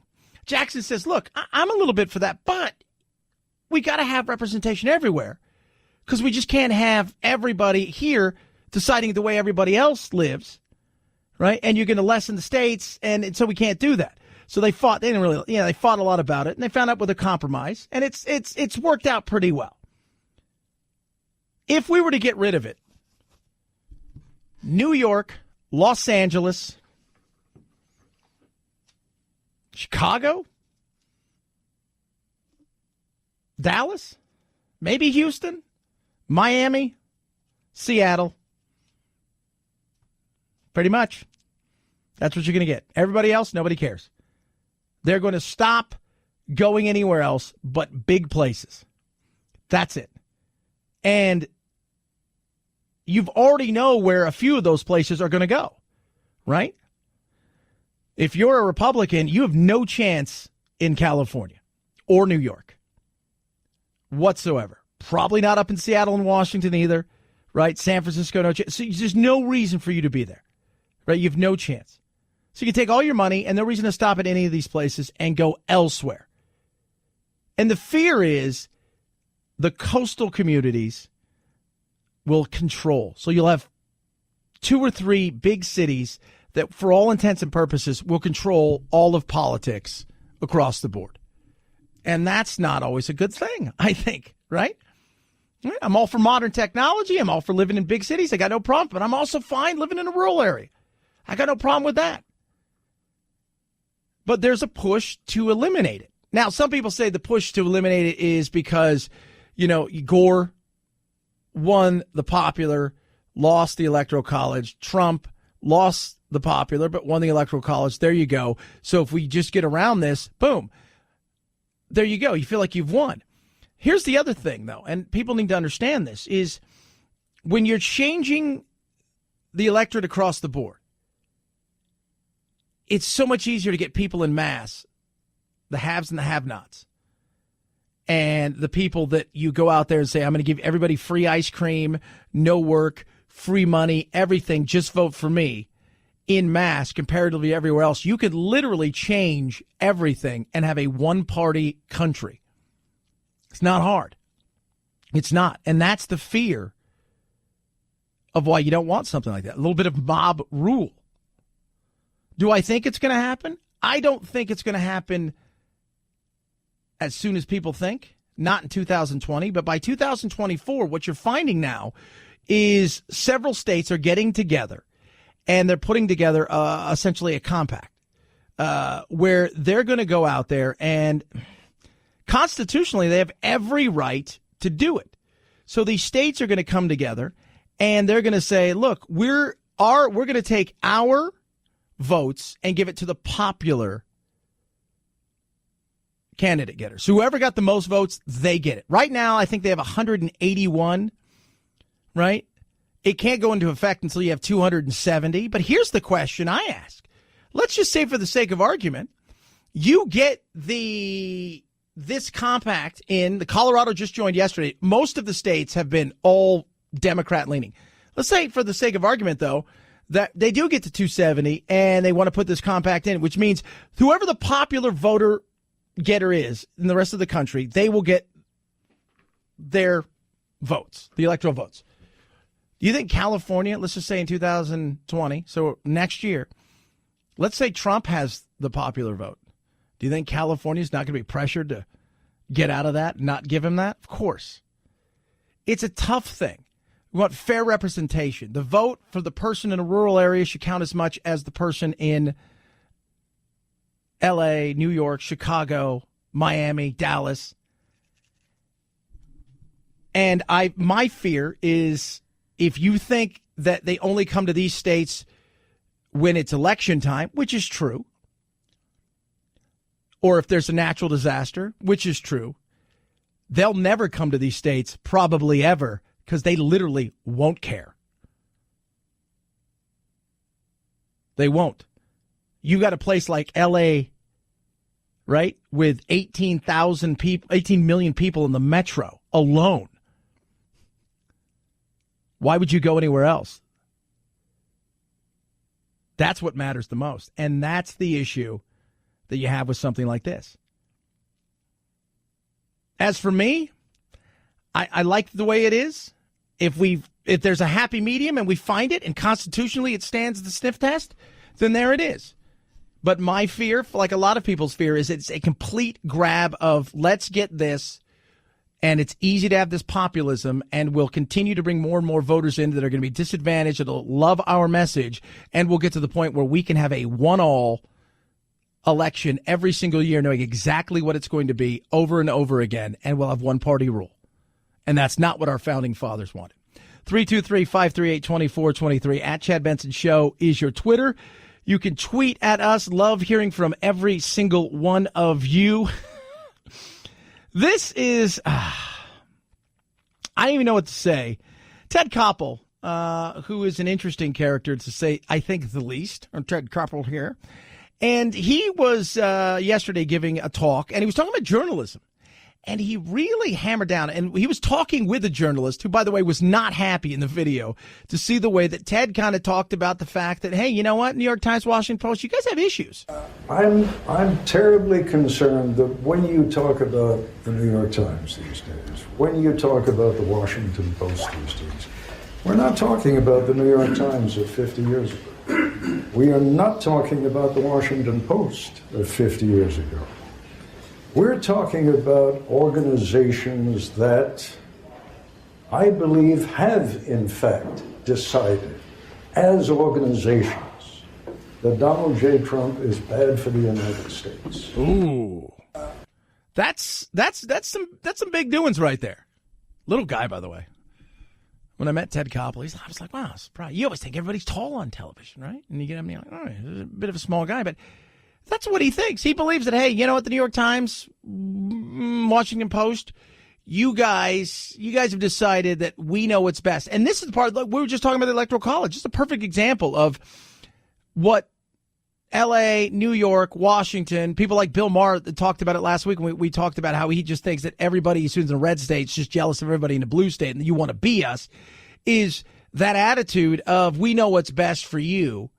So we'll continue to push that out there, and that's the narrative. And we think that this guy's bad for the country. This guy's bad for the country, and we're going to do everything we can to make sure that everybody understands that. We have things appearing on the front page of the New York Times right now that never would have appeared 50 years ago. Analysis, commentary, on the front page. I remember sitting at the breakfast table with my wife during the campaign after the Access Hollywood tape came out. And the New York Times, and I will not offend any of you here by using the language, but you know exactly what words were used. And they were spelled out on the front page of the New York Times. I turned to my wife and I said, the Times is absolutely committed to making sure that this guy does not get elected. Yeah. And he takes a big hit at journalism. And we've talked about it here, and I've talked about it with many of my colleagues, is that journalists have to figure out how they're going to make a living. And they realize that the who, what, when, how, and why is not how you do it. Nobody cares about that. You have to be loud. You have to be boisterous. You have to be at times over the top. Hyperbole is king. You have to go all of these you have to be bigger, and opinion now truly matters. You have to be a flamethrower because you got to get looks. You're being judged on your likes. You're being judged on your articles being shared. You're being judged on all of these things. So you can call yourself a journalist, and you may have been at one time, and everything you're doing may be going against everything you were taught in school. But the reality is you've passed that point of I'm just a journalist.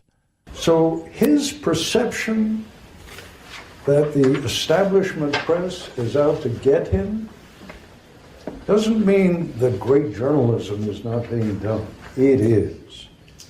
But the notion that most of us look upon Donald Trump as being an absolute fiasco, he's not mistaken in that perception, and he's not mistaken when so many of the liberal media, for example, describe themselves as belonging to the resistance. What does that mean? That's not said by people who consider themselves reporters, objective reporters of facts. Yep, that doesn't exist anymore because there's no money in it. People don't care about the who, what, when, how, and why.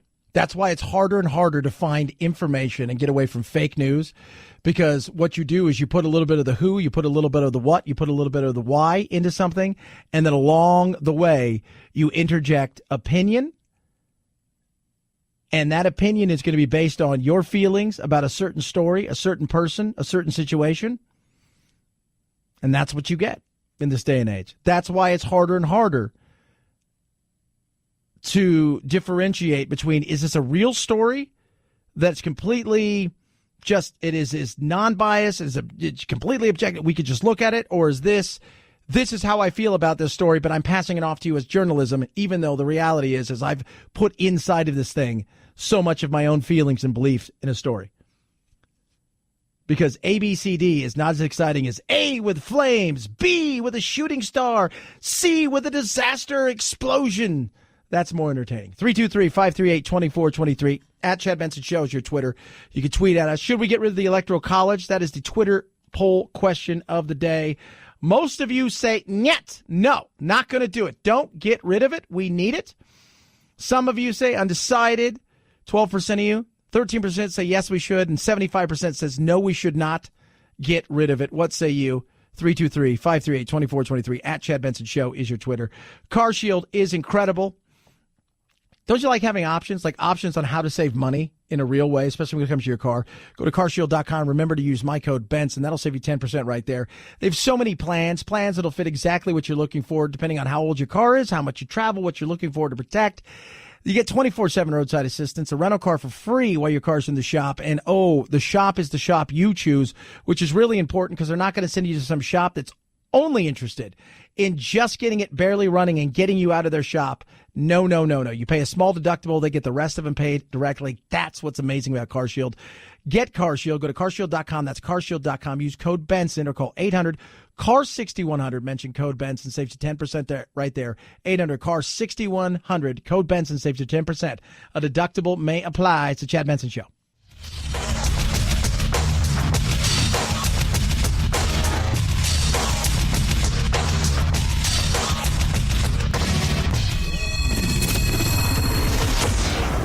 Chad Benson Show, where we make no apologies, although we do say a few Hail Marys and Our Fathers now and then. Amen. What is going on with gasoline? Prices are up and will probably keep going up, according to analysts, because of issues at refineries. A fire at a refinery in California and oil tank fires in Texas. The Energy Department reporting in the past week the price of regular unleaded has gone up 8 more cents, up 10 cents along the lower Atlantic region. Yeah, it's up. And I traveled a lot in the last week or so. And the difference between California and Arizona, it's massive. From San Diego, I'm already paying a premium. It's the sunshine tax, man. Well, I live between the two states. The sunshine tax, man. It sucks, I will tell you. I paid $3.40 or something like that in San Diego, and I paid $2.33. But it's still going up. I've noticed it's still going up in several places across the border. And producer Phil just said out there in Virginia, it's going up there. It's definitely going up. And you've got the winter blend, you got the summer blend, you've got these things depending on where you live. Plus you have extra added gas tax in certain areas. It's nuts, but there's a certain. This is one of those things when you talk about the economy and stuff and Trump and the whole 9 yards, people feel that. People feel that every day in their bank account. That's one of those things they see and they're like, it's going up. I feel that. So something to think about right there. At the University of Denver, the school will no longer require SAT or ACT scores for admissions. The school saying it will be test optional. Test optional. Interesting. So they're not going to do this. They're going to do test optional. I want to see what it looks like in the future because they said they want to see how kids do with their schoolwork during the year. Are they going to interview these kids? They say that the ACT and the SAT, those kids who are economically advantaged are able to take, pre-test and do all these kind of things and train for it, and other poor kids aren't. I understand that. That's another one of those things where you give somebody an advantage, even if you can't buy your way into a school. That may be an advantage you can give your kids. But how real is it going to be along the way? Or you say it's optional, but is it one of those things where your wife's like, oh yeah, you can go with your friends. You do what you do. It's okay. Is that one of those you don't have to take the test. Don't worry about it. I want to see how many people get in without taking the SAT and the ACT. 323-538-2423. At Chad Benson Show is your Twitter. You can tweet at us. Go to thechadshow.com. Grab our podcast. We got Chad Show TV on the old YouTube. Kicking that thing off. A lot of stuff happening. Here's your useless fact of the day. Speaking of colleges and getting into a college, all the money people spend to get into places like Harvard. Do you know? You ready for this, kids? Hold on your hats and glasses. It is harder to get a job at Walmart than it is to get into Harvard. Yeah. The Elite Institute admitted 5.9% of applicants. 2.6 were accepted at Walmart. Think about those apples. Have yourself a good rest of your day. We'll get you over the hump tomorrow. As always, night-night, Jack.